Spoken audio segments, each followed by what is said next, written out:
Good evening, family. I'm happy to be here today. I also want to thank you all for your continued support of World Views with Ken Mills on Boss Up Houston Network. Tonight, we have a very special show that we have planned for you. This is called Influence. Influence meaning like, I know sometimes you think about people being under the influence, having a few too many drinks, or people influencing others such as peer pressure. But that's not the influence that I'm talking about. The influence that I'm talking about is content creation. I know many of you, you're probably on your smartphone now or probably going through social media. Heck, you're watching me on social media.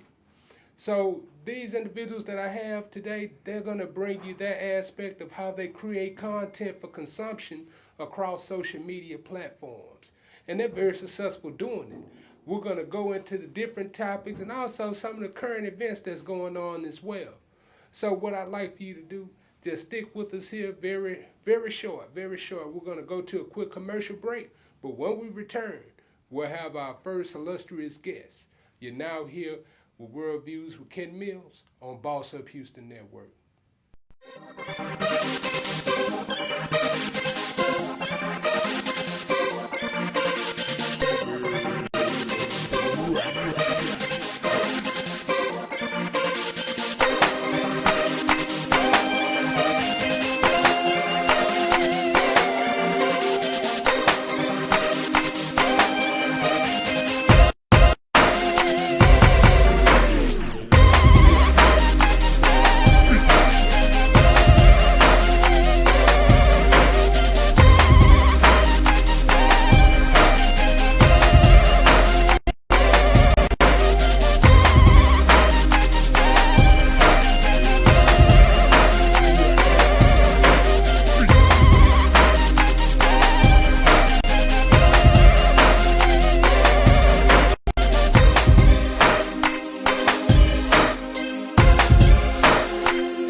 Wanna be a boss? Let's talk business. Let's talk fashion. Let's talk health, fitness, community, lifestyle, and finance. Boss Up Houston, Saturday mornings at 10 a.m. It's Boss Up Houston, where we look up, stay up, and boss up. Welcome back, family. We're here. Now, this young lady to my left, I'm going to give her the proper introduction. I've been following her, I'd say, a bit of 3 weeks now. And every day when I turn on YouTube, this subscription pops up and there's some new content that's out there. She has a dynamic perspective and also a welcoming and beautiful personality. Introducing to you now, MESHA B. Mackin. Hello, everyone. I'm MESHA B. Mackin. MESHA B. Mackin? Yes. How you come up with that name, MESHA B. Mackin? Well, so of course my name is MESHA. So growing up in the streets, we would hang out and everybody had a song for their name. And all my cousins came up with the Mac Mommy. So it was somewhere in there was like, oh, the Mac Mommy. So I just, as I got older, just adapted MESHA B. Mackin for social media.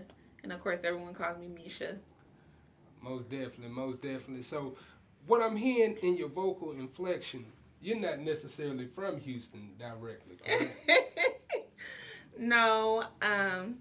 Actually, I'm bi-coastal. I lived in California, born and raised, and I did 10 years in Maryland.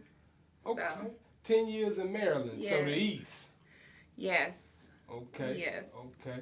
So, by it being bi-coastal, I know you saw a bunch of regional differences. Oh, yes. And I can kind of see that being applied to your daily vlogs that I see. It's a certain level of class and also a certain level of colloquialism as well. Okay.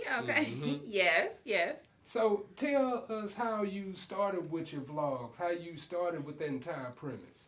Well, I started off doing unboxings of luxury items because that's what um, I go to YouTube for. Anything I want to buy, I go and I look at other YouTubers. So, what happened was I don't know, it had to be my third video. I went out of state to Mississippi and I vlogged it. And then, like, people just, they love, like, me vlogging and talking about what I'm doing, where I'm going, and getting my nails done and my hair. And ladies just, they love it because they want to know too. Like, where'd you get that from? Where did you do this at? And I mean, it's like a community. So I like it. So I couldn't help but notice because I'm high-end fashionista. Okay. So I saw a Celine bag. Carisha, I'm going to figure out where she got it from and how I can get you one. So tell us. I know that's right. Tell us about that. How do you find these luxury items? Okay, so I also do believe in pre-owned items also. So the whole thing with that is finding a good seller, like brands like Trade C and Fashion File, those like trusted, authenticated, because those are expensive. You know, it's a over $3,000 bag, but you know you get it for a fraction of the price for someone who is like, oh, I don't want it anymore. It's last season. You know, so like those are other ways to do it. So I do believe in my channel we can all look bomb and look nice, and then just like mix highs and lows. Mix highs and lows, like what you mean? Highs and lows, as in your shoes. Your shoes can be just regular. You can go to Target, get some nice slides or something, but your bag, I do believe the investment is in your bag. Yes. I don't know if a man can get away with buying some shoes from Target and wearing them and then wear a polo shirt. I don't know. You know what? Maybe not. But I do think a lot of women, you know, they go and they buy slides and sandals, and the bag is like the thing that we look at the most though. Shoes and bags, but mainly a nice bag. Okay. I also understand that you have a body care line as well. I do. I have a body care line. I make sugar scrubs. I'm really, with everything else going on, I haven't put it on the front street, but it is still very important to me because body care is something that's necessary. I think it inflects on your mental health also, especially women who have daily tasks that they do, and I just think you should set aside one day for yourself. So body care to me it's essential. So body care, can you outline a little bit yes. what that means? So I make sugar scrubs. I make sugar scrubs, and when you set that time to, you don't have to do them every day, but when you really want to just relax and you just, you know, damp your body and you put the scrub on you, and it just softens your skin, get the dead skin off. And so when you do that, you just feel soft. You just feel so soft. So I feel like that's essential for women to feel good. Once you get home, you unwind, you bathe. I think that's something that needs to be done because it inflects on your mental health. Like if you feel like not great, you feel like sometimes you can feel just disgusted with yourself that whole day. You're just like, okay, I didn't have a great day. It was lousy. But as soon as you give self-care, you feel better. I know I do. So from a male perspective, I set aside a day where I go to the mall. Okay. Not just any mall. We got to go to Galleria. Yes. We got to First Colony. We got to find the nice places to be, right? And then we find the nice clothes. Yes. We find nice fragrances and everything. It's just something about when a man go get a haircut, it just raised the confidence level to a different point. When you put on some good cologne and your woman like that cologne, I promise you're going to feel like you're Jay-Z, even if you got 50 cents in your pocket. Right. See, it's essential. You feel good. You set aside that one day to just shop and look and just feel good about yourself. So I see that, I mean, you have several thousand folks following you daily for the vlogs that you provide. What is some of the feedback that you receive on a normal basis? Predominantly, I get a lot of good feedback.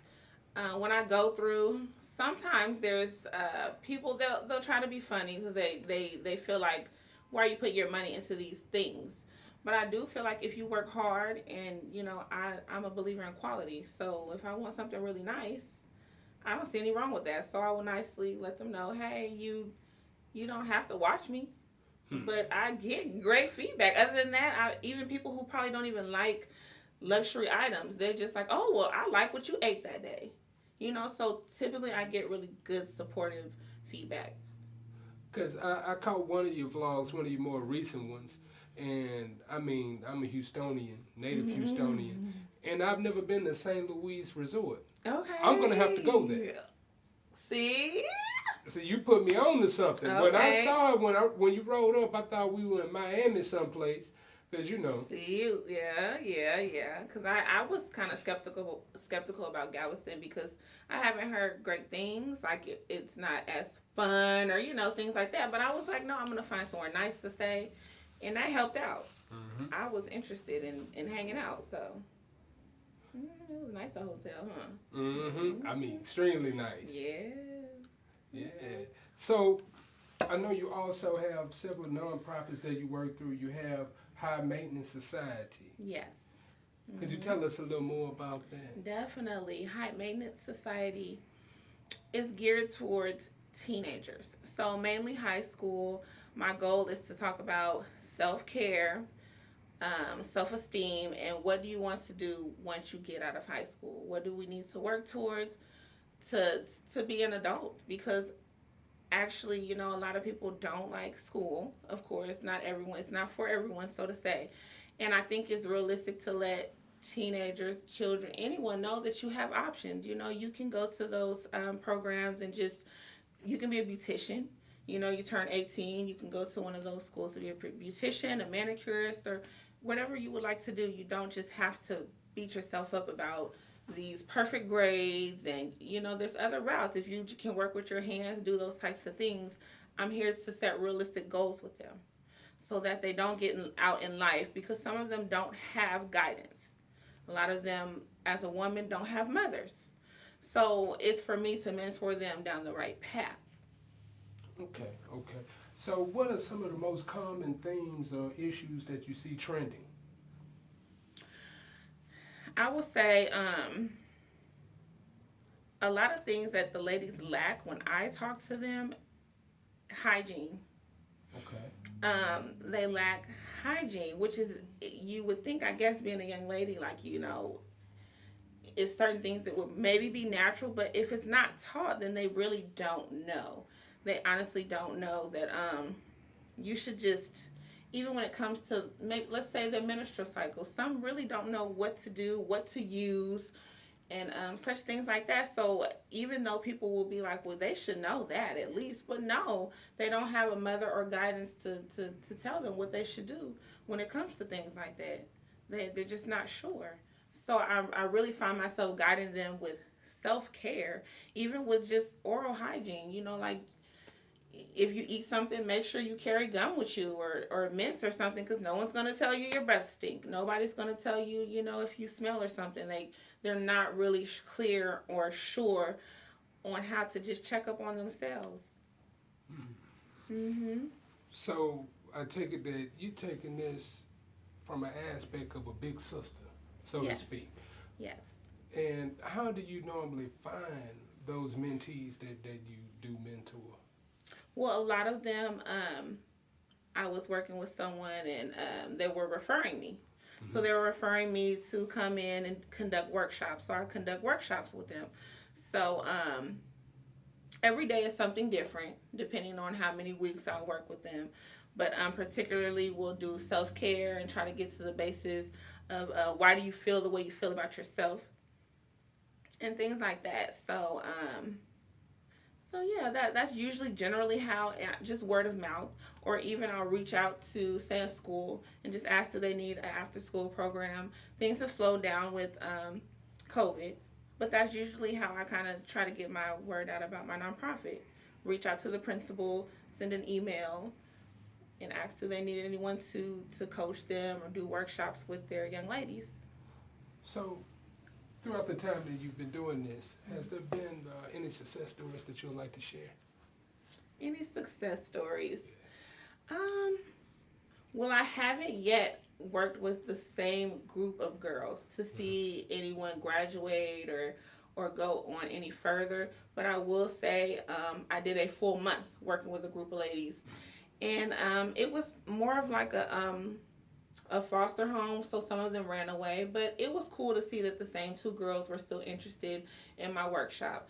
So they were still there for the remainder of the 4 weeks, and they continued to be interested in what I had to say and I guess my advice, because I guess I do take on a big sister role. So I really believe that's why they're really comfortable with me, because I don't want to judge or anything like that. So they definitely come to me. I let them be available to me.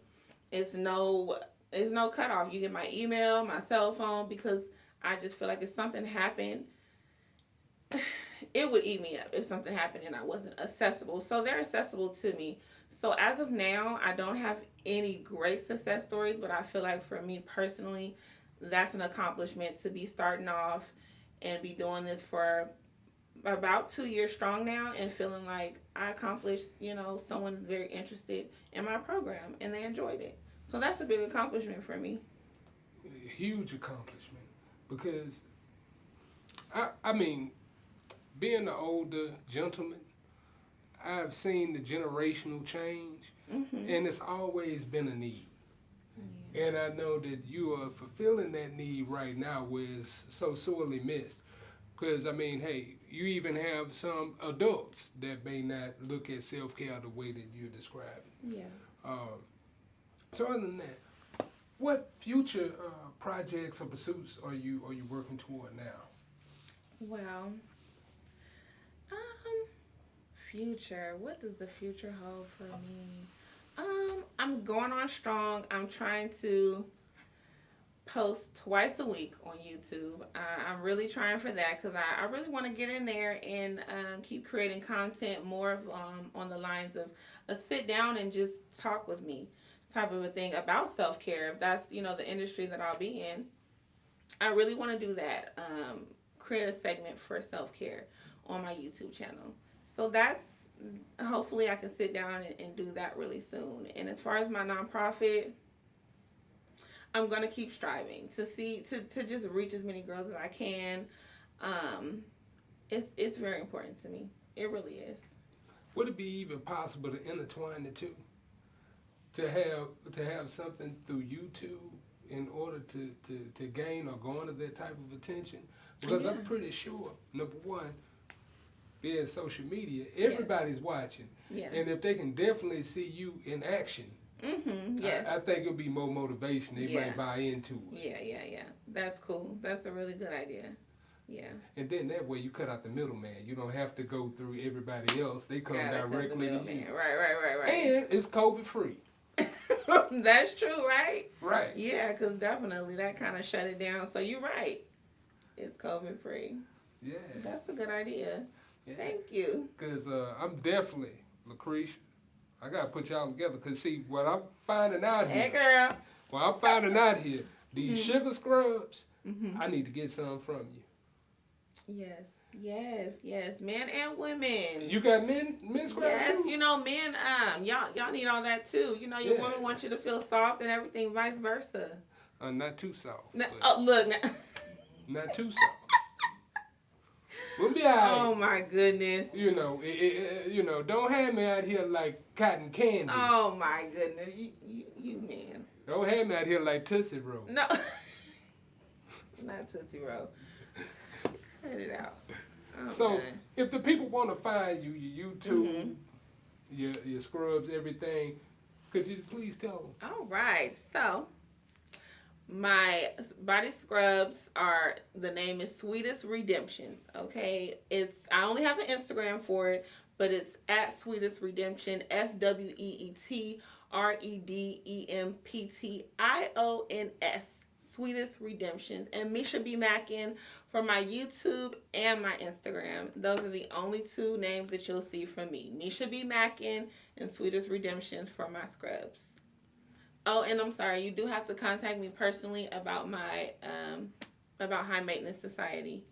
So right now there's no contact information for that except for my other businesses. So thank you. Now, MESHA, it's been a pleasure and an honor to have you here with us tonight.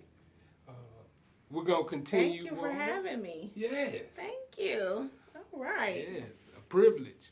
Thank Now, you. what we're going to do, family, we're going to go to a quick commercial break, but when we return, we'll have our final illustrious guest here.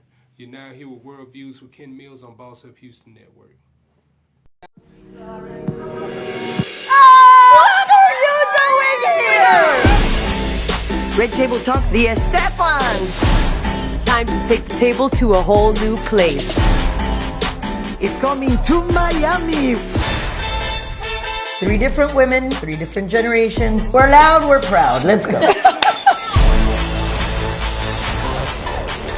We're talking about relationships, love, sexuality. Oh my gosh. We all know that you are fuerte. Yes, I'm a tough woman, but I'm very vulnerable. Like muchas Latinas. In order to move forward, you have to go to those places. I like boys. I like girls. I like both. Honesty will set you free. We are putting all of that on the table. Red Table Talk, the Estefans. Be a part of the conversation. Only on Facebook Watch.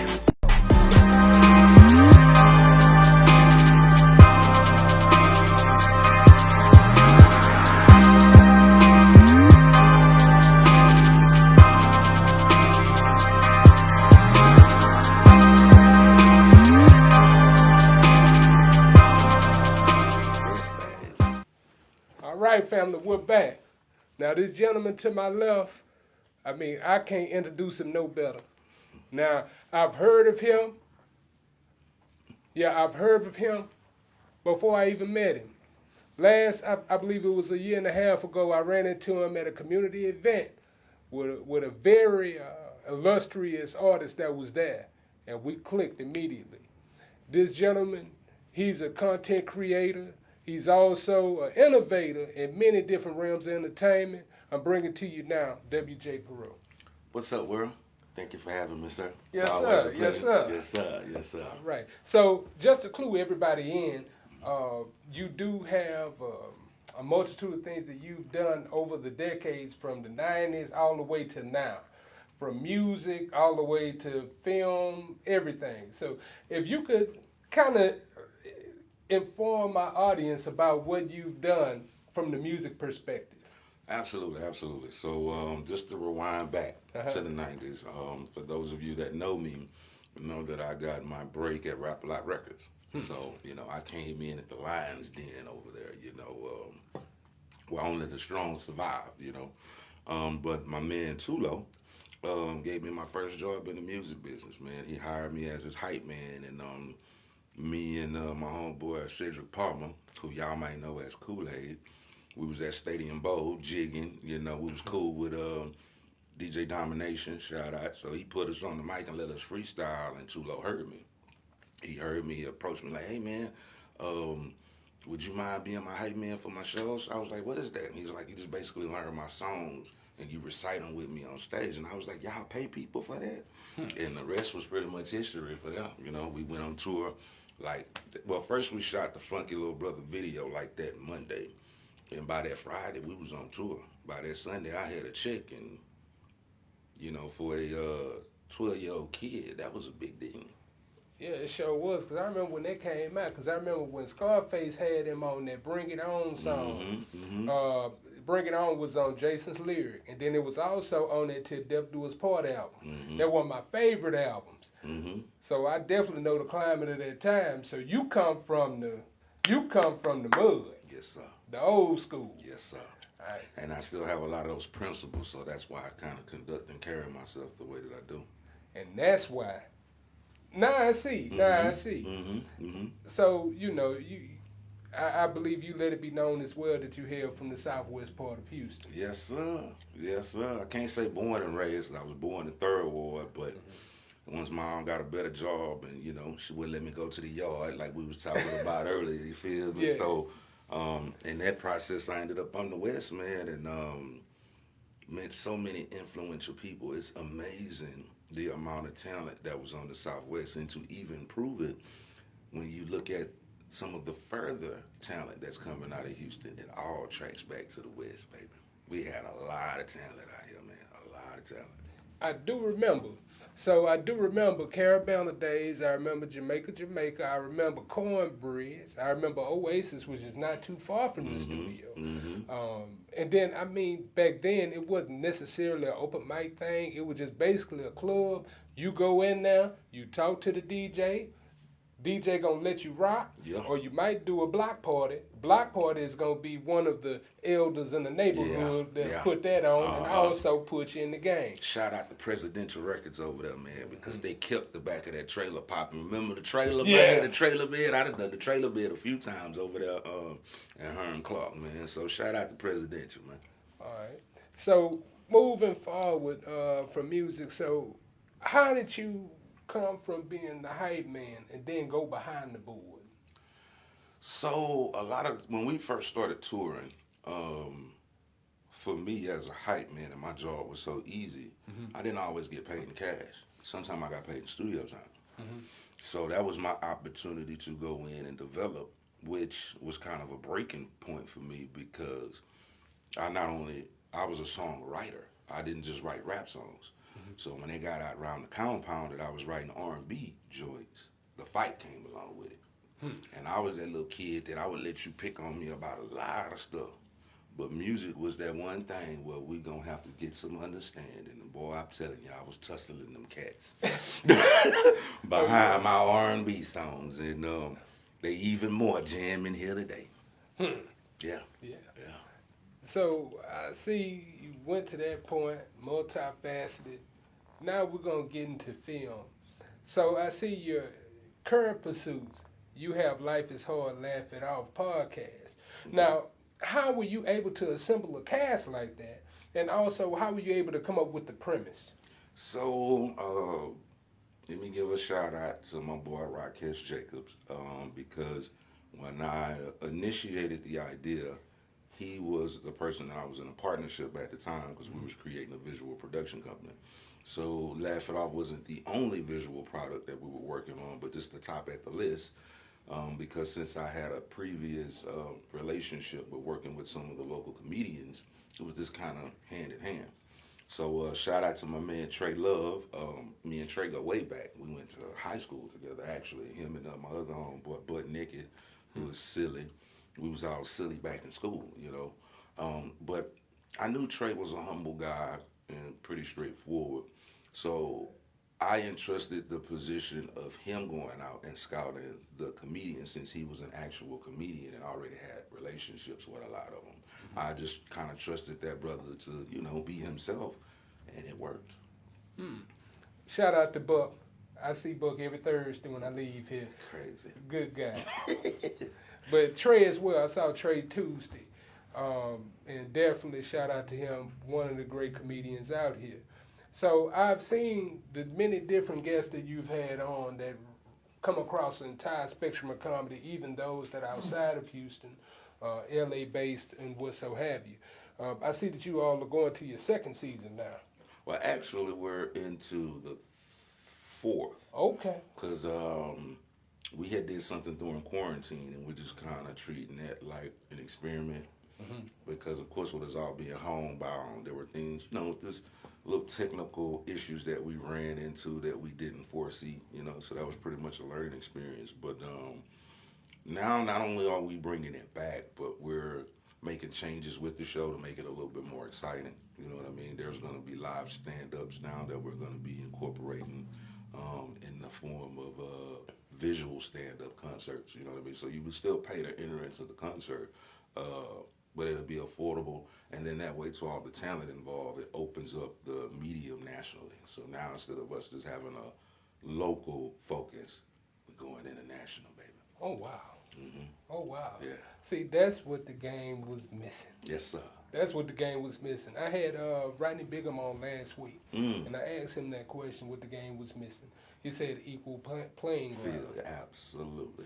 So with that, you are creating the equal playing ground. Absolutely. And not only that, when we get ready to start touring the show, all the comedians that's involved with this, I'm going to make sure get paid not only what they worth, but a little extra. Since the brand is already growing, we're going to take a lesser cut.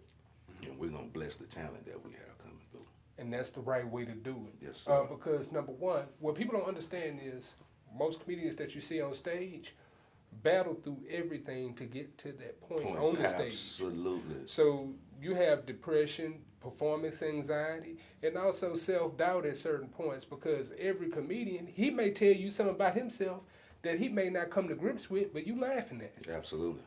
So definitely appreciate that. Yeah, That's fair. So other than that, I know you all do film as well. So do you have any movie projects, film projects that are coming about? Absolutely. And I'm glad to make this announcement here first with you. You know what I mean? So we got some breaking news going on too. Okay. Shout out to Leo Rich. Shout out to Red Citra. We're all going to be coming together to work on a motion picture together. So we've already entered into the negotiations. We've talked about it. Everybody's on deck. Now it's time to work out the kinks, discuss percentages, and production up, baby. Shout out. Hey, and I want you in it. I got an idea for you. I want you in that thing, man. You know what I'm saying? Thank you. It's only fair. It's only fair. Y'all heard it on tape. And I wanted to shout out my comedy brothers, Leo Rich and Ray, etc. They were on the community episode last season. Good brothers. My good brothers. And I'll see and talk to y'all soon. But man, so I know you can't give the premise of the movie or anything like that. But what led y'all to bring this group together?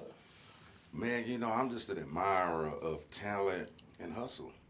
So usually what happens for me, kind of like what happened with the record label, because I don't know if you know about that. You know, I've managed the record label for the last 3 years and was able to get my second artist signed further along in his career than I ever got in my own. You know, so in that, I really have a passion for helping people along the way, because in my beginning days, I had to take on so much alone. And had I known then what I know now, it wouldn't have took me so long to get where I was trying to go. So whenever I could see a young, fresh talent that deserves a little influence, I try to speak positive into him, brother, and steer him in the right direction. So I had been watching Leo and Ray from afar, because their talent and their posture just kind of pulled me in. Like Chorus DeLauren, when I heard her perform for the first time at the Lady Bitch thing, she impressed me, you know. So she was somebody that I knew I just had to have on the panel. And going forward, as you see, she's on the panel now, you know what I mean? So just working, brother, just working and just trying to give credit and opportunity where it's due. So what are some of the common themes that you see that entertainers go through when they're along their journey to reach that next level? Man, I'll be honest, proper preparation. You know, there's no way that you can get into a business that's so dominant and not understand what makes it tick. Like, I have a son that is picking up the baton in rap, and he's an outstanding MC. But I made him earn it, because I kind of already understood the odds that would be against him with just, you know, him being under his father's, you know, umbrella. So I made him put the work in as an artist. But however, on the business side of the fence, he always had me.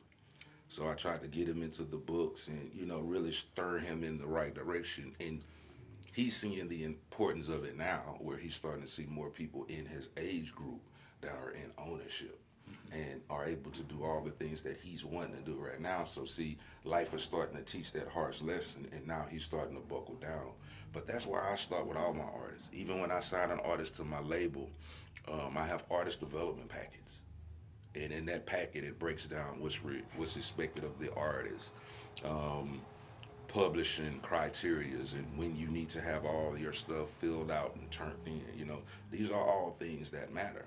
But I was able to develop this checklist in my own career, learning the hard way what needed to be done. Right. Because I know this for a fact, that most people have an aspiration to go somewhere and to be, but don't understand what's in the middle. And what it takes to actually get there. Because it's not overnight. Because it's basically like every day. You have to have a routine, and you have to be consistent every day. Absolutely. It had to be second nature to you. And once you get that down pat, then that's when your work ethic will drive you. Because at that point, you are already knowing what you need to do. It's just the focus, where I need to go. And you can do that by implementing that every day. So I'll give you an example. So one of my barriers that I had was that, okay, it's COVID. My previous living situation, I didn't have a home office. So most of the time, it would be arduous for me to work or take calls or do anything with my wife being near me in the next room. So I took that out. I took that barrier. I got a home office on a different floor. So I can go up there anytime that I want to, and then I got supreme focus. I can figure out and do everything that I want to do.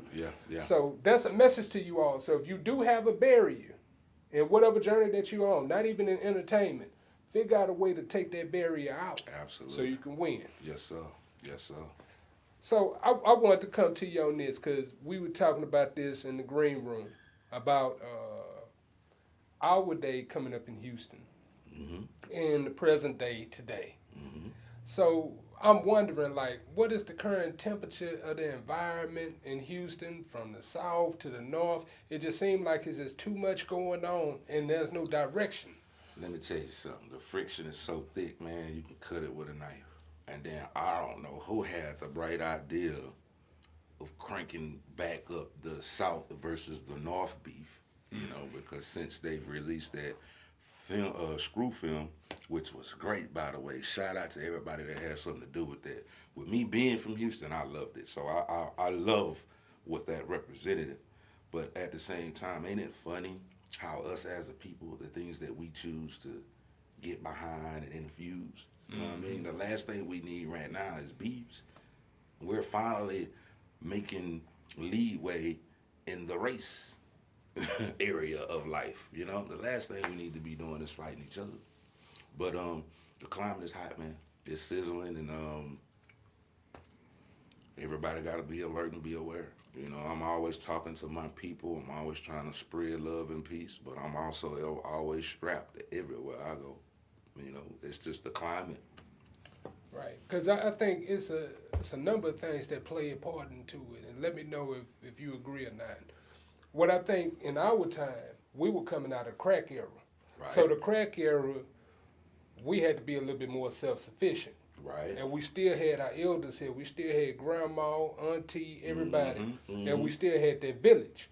Now, with the advent of gentrification, redistricting, moving people out of their bands. So where you might have grew up in 3rd Ward in the 90s, you now in A-Leaf. Yeah. Or you might be near Pearland. Or you might be further west, and you further away from your village. So with that being said, there is no direction because people don't want to approach you if they don't know you. Absolutely. So there's no way for the youth to have their proper mentorship because if you think about it, most of us that lived through the crack era, I still got people that still locked down in jail right now. And those would have been the powerful black men that would have been able to put a hand on them. So now what you have left, mothers raising sons, a mother can only do so much. So true, brother. So true. Yeah, my mom would talk about that all the time, you know, and as crazy as this sound, she kind of entrusted me to the streets because what could she teach me about being a man? And her sitting me down and telling me the wrong things could have gave me the wrong element of soft. Right. That would have all been strikes against me in the street. Right. You know yourself in the trade. We fought every day, baby. I ain't gonna lie, we used to ride our bikes to TSU to go get on that ramp and come down there. Shout out to my cousin Jason, Sean, Fat Man, I love you boys, man. I need to see y'all. But anyway, we'll go to TSU and we'll be riding our bikes down that ramp, get down that ramp, and them boys waiting on us. Everybody at the CUNY home was waiting on us. So sometimes we wouldn't go on bikes. Sometimes they used to give free lunches and stuff at TSU, so we'll walk up there to go get in the pool. Every time we walked, we had to fight to get home, bro. It never failed. CUNY homes was on deck. Cool, Head and them. Tay, how you boys doing, man? Shout me out, I'm still around. George Mayberry, my cousin, what's up, man? We used to go to all the Yates dances. See, my mama wouldn't let me go to the yard, but between St. Peter's and, come on, but don't make me get, Look, Don't make me go there. Can I tell you something? What's that? So I went to Ryan from sixth grade to 8th grade, but I'm originally from 5th Ward. When Ryan came to recruit me, because I was certified as an intellectual. Mm-hmm. I chose Ryan because it was always something about the South that sparked me, so I went. Yeah, yeah. So I was the youngest one, so I always had to throw my dukes up, and I took many a loss. But then as I started getting my age and I started to get a little bit smarter, we started winning. So she was like, "I'm tired of them people calling me at work. I'm gonna put you in St. Peter's." Man, she took me to St. Peter. I say, "No, ma'am." But that night I went to the dance though. You changed your mind? Nah, but I still was like, "Nah, leave me over there." Leave me over there on Live Oak. Yeah, buddy. But yeah, I mean, what I see now as well is back then, when you looked at the streets, you understood the cause and the effect. You understood what was gonna happen if you did this. Mm-hmm. Mm-hmm. I don't believe the youngsters understand what's gonna happen with their actions at the end of the day. Because what I'm seeing now, I see a lot of folks, like you can look at the music, and you're a music enthusiast and also an entertainer. We went from hustling music to drug using music. Oh yeah, it's glorified. It's cool to be a dopehead now. Yeah, and that was frowned upon when we were growing up, because I remember when they said back in the day, NWA used to say crack was whack or cocaine was whack. Mm-hmm. Now, M helped make that campaign cool though, because his first couple of projects, them first couple of projects were very pill infused. yeah. You know what I mean? So I think along that movement, that made that cool. All right. That's all right. Hey, we still here. Hey, look here.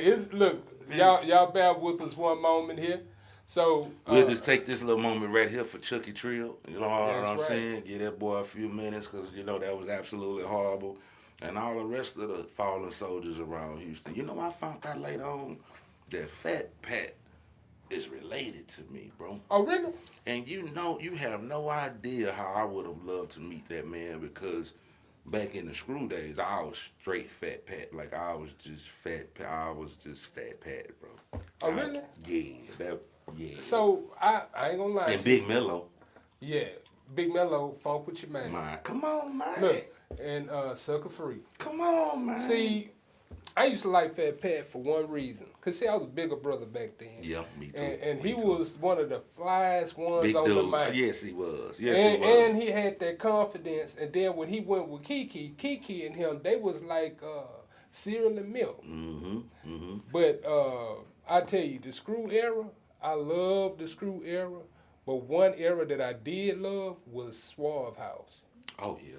Like 8-Ball and MJG. Them boys was putting out music, man. Yeah. I fell in love with Suave House because of their musical background. They was one of the first record labels to do synthesized music production that sound live. The next thing that I've heard close to what Suave was doing was, it was either the second or the next to last album that Rick Ross put out. The one that was kind of red and it showed all his jewels and stuff. Deeper than rap. If you listen to them beats on that album, it puts me in the mind of Suave House, because they went musical. Because if you think about it, T-Mix, that used to do all the production for Suave House.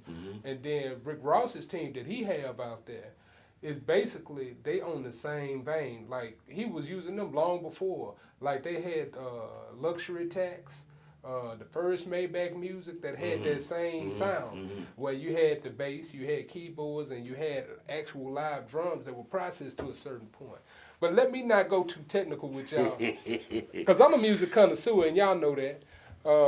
But, I mean, WJ, I got to tell you, that film project that you just spoke of, I could just imagine. Oh, bro. I could just imagine. Just think about a modern day Eddie Murphy and Martin Lawrence. Together. Yeah. Yeah. Together. And this is Texas-based. And look at what you just said. When you look at their piece of work together, it was Life. Yeah. And Life is a legendary movie, bro. Like, that one now will go down in the archives, you know what I mean? I think these brothers have that kind of energy, and with me being the professionalism, the professionalism that I am, I'm definitely gonna try to pull their best out. It's just an honor that they respect my work ethic and will allow me the opportunity to lead in that area. I take pride in that, and I vow to not let them down. You know what I'm saying? And you won't, because you got a proven track record. And that's what we wanted to display here. I mean, from the 90s to now, which is 2020, 2021. Think about that. That's over 30 years. And I'm coming back as a seasoned recording artist now. Under MANYFACEZ, correct? Yes, sir. Yes, sir. Okay. I'm getting ready to, so there's a special project getting ready to take. Shout out to my man, Tall Cole. Like, man, we done been through so much.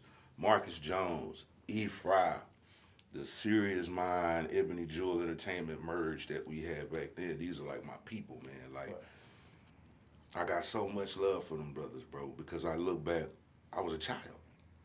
And now being an adult that have raised children, I can see how they really meant well towards me. I always spoke positive into my spirit.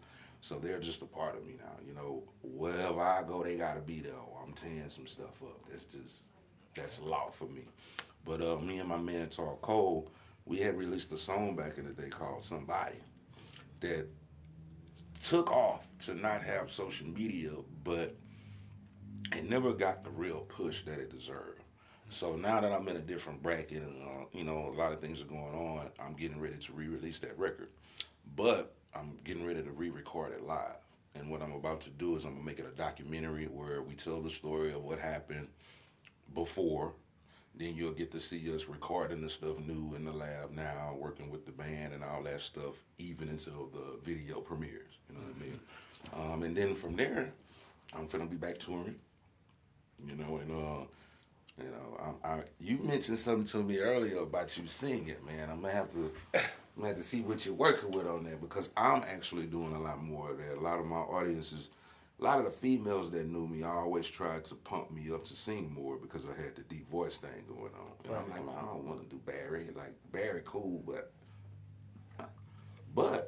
I done found my niche, man, and I think all y'all gonna be surprised to see me on stage, man. Well, I put it like this. I used to be a deacon in church, and I used to sing for devotion, and I used to sing up there. And find out you can lay hands on something. They say I sound like Johnny Taylor, brother. Oh, that's all right, though. The other brother, not that brother. I used to sing so low that they couldn't hear me. Oh, man. People so bills, man. But, no, for real, though, my wife is a talented singer. Shout out to her, but, nah. I admire y'all, too, bro. I be seeing y'all posts, and that's what I'm after right now, man. Hopefully me and the little woman will be able to get our thing together one day. It's like this. Just like the same amount of work that you put into your entertainment, you have to put twice the work into that, because the entertainment is a dream. The actual person is an actual living and breathing thing. So it's something that you can't necessarily control. So what you have to do, you have to be forward thinking and proactive. And then also keep in mind that everybody not going to think the same way that you do. So you have to do certain things as contingencies just in case. Just in case. And always let them know and communicate to them how you truly feel. Wow. And how never long y'all been married, bro? We've been married. This will be our 4th year in November. Wow. That's all right, man. I pray God continue to bless y'all union, man. That's all right, brother. Man, I appreciate that. Look, because I ain't going to do nothing wrong, I promise. See, that's a happy man. When a man talk like that, he want to go home. You feel me? Hey, because look, I tell you like this. See, I tell jokes. I started to learn to be careful how I tell my jokes around my wife. Because, sometimes it's cool for everybody, but it ain't cool for your house. Wow. I hear you. You know what I'm saying? Yeah. Just like you're an entertainer. Some things that you might sing about. See, because I wonder if ZZ Hill ever had a problem with cheating in the next room. But, yeah, man, it was an honor and a privilege to have you on and to have this discussion with you. Thank you, my brother. Now, look, tell the people how they could find you, how they could follow Life is Hard, Laugh It Off, and all your other ventures. So, Life is Hard, Laugh It Off is the brand name for that podcast. So you can pretty much enter it into your search field anywhere, and you'll pretty much find us on the platforms that we're on for now. Right now, it's currently Facebook and YouTube, but however, that's going to be growing very, very soon. So just stay tuned, and we'll keep you abrupt. As far as the MANYFACEZ campaign, I am on the panelists, one of the panelists on Laugh It Off, so you'll see me there. But there are going to be a lot of ads that's about to start running about the documentary. So you can either Google me, MANYFACEZ, and the rest is stay tuned. You can't miss me. I'm here. All right. Ken also have access to me. If y'all can't find me directly and want to find me, you could always reach out to Brother Ken, and I'm sure he'll link us up. And if you mean business. And that's definitely right, because I am a buff and I do. Look, so I'll tell y'all this. Everybody that comes onto this show, we support wholeheartedly. World of Comedy 5 Entertainment, as well as World Views with Ken Mills, supports everything that we produce, everybody that we come on. I'm a personal fan of everyone's content that has been on this platform. Wow. So I've been following you guys. I continue to do so, and we'll continue on. So if you do want to reach out to him through me, just remember, it will be vetted before it reach him. Absolutely. Appreciate that, bro. Appreciate that. Because, I mean, hey, I'm busy, he busy, everybody busy, but at the same time, I'm a real person and I understand what it means.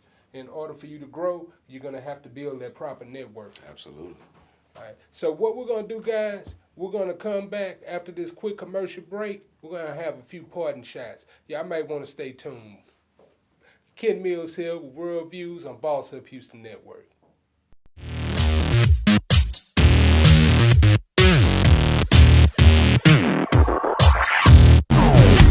Hey everyone, I'm Brittany. I'm Ann. I'm Jalecia. And we are She Buys.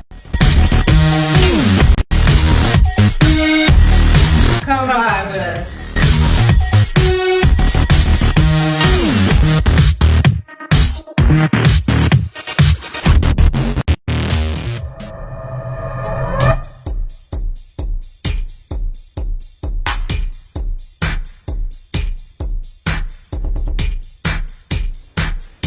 Wanna be a boss? You're watching Boss Up Houston Network. It's Boss Up Houston, where we look up, stay up, and boss up.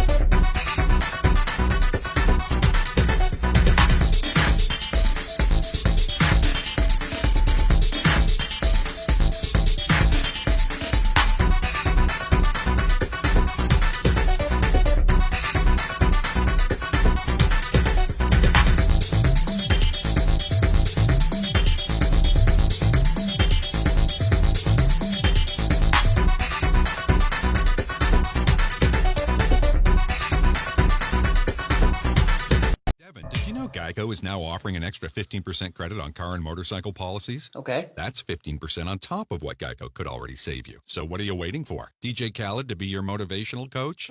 Yo, Devin, remember to brush in a circle motion. Thank you, DJ Khaled. Tiny circles, Devin. Do another one. Another one. Is this good? Put in that work, Devin. Don't give up. Geico. Save an extra 15% when you switch by October 7th. Don't play yourself. Welcome back, y'all. Now, tonight, as you saw, this was one of the most beautiful shows that we've done here. We talked, and we also touched on influence. So, I told y'all before what the definition of influence that we will use here. So I even go even more in depth with it. We had MESHA B. MACKIN come on. She went in depth about self-care, also hygiene, and also taking care of yourself, living your best life. And that she truly does. If you tune into her on her vlogs, you'll see it all. One thing that I was able to get from it is, look, in order for you to have the proper confidence and the proper feeling about yourself and how you want to be, you got to take care of yourself. And that comes from physical and mental. And she's definitely doing that. She's helping out the young women that are coming up, that are burgeoning through her nonprofit and also daily on her vlog. So salute to her. Then we had W.J. Perot, better known as MANYFACEZ. He took you through his history through Houston music scene, also through film and entertainment. He also gave us one of the greatest breakdowns here Shout out to Leo and Ray.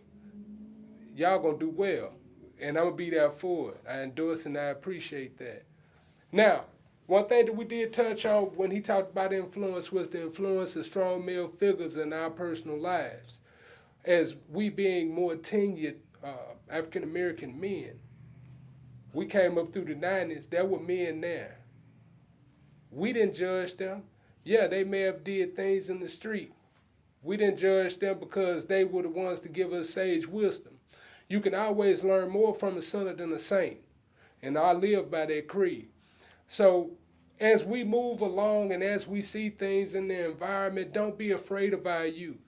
What we need to do is go out there and let them know that we understand them, because they're misunderstood and misguided at this point. That's the only way that we can stop the violence. Everyone wants to talk about what's wrong with rap, what's wrong with this, what's wrong with that, but have we done anything to curtail it? Have we been able to help? Have you seen a young brother with his pants down and not come to him and scold him, but show him a better way? Or even offer a number. Have you come across a young man that needed some help? Did you shun him and turn him away? Or did you allow yourself to give a little insight and also give your information so they can get in contact with you? That's what we need to do now. We need to start looking at influence. Like, number one, if we're on social media and we have this content, let it be of some level of substance. That's what we do here on Worldviews with Ken Mills. We bring substance. We bring community topics and everything that is essential to our existence right here on display. And we also bring those that are boots on the ground in the Houston area and abroad here to tell you what's actually going on. Because that part is missing because of COVID. Everyone's at home. Everyone's secluded. We want to bring that forward. Next week, we're going to have a marvelous show where we're going to do just that. We're going to bring in a number of community leaders and also some politicians, and we're going to have a lively discussion here, so I need for y'all to tune in. Everyone, like I always say, open your mind, open your hearts, and stay safe out there. Ken Mills with Worldviews, definitely love and thank you for your support. Subscribe, like, share this if you will. We'll be back to you next week on the 25th.